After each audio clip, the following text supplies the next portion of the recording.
大家好啊！今次嚟同大家講下我近期覺得一部既期待但係睇完又覺得好失望嘅電影啊！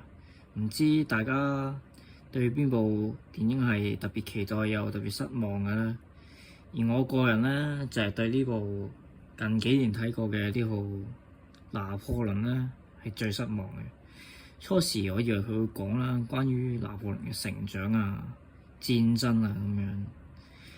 但係佢好快咧，初期就已經跳過咗咧，佢成長嗰啲故事就完全又冇講過。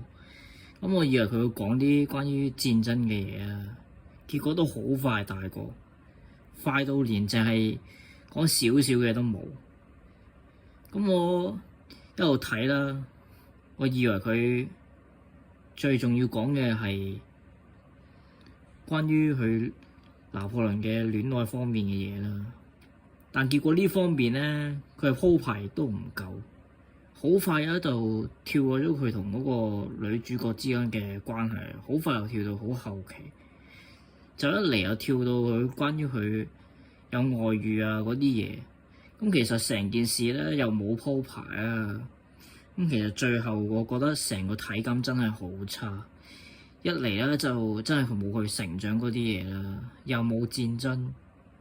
佢感情上嘅鋪排又唔得，可以話係各方面嘅完全係失敗之中嘅失敗。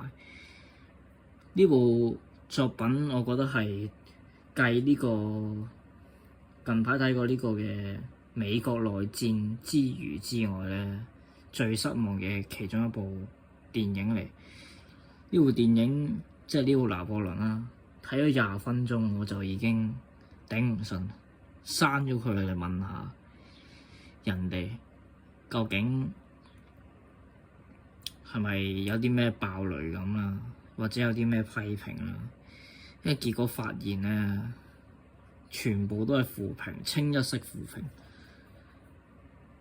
如果大家有啲咩都係覺得好鍾意或者好期待嘅電影，但係又睇完又覺得好失望啊，不妨分享一下啦。好啦，呢次嘅電影短評就到呢度，多謝晒咁多位收聽。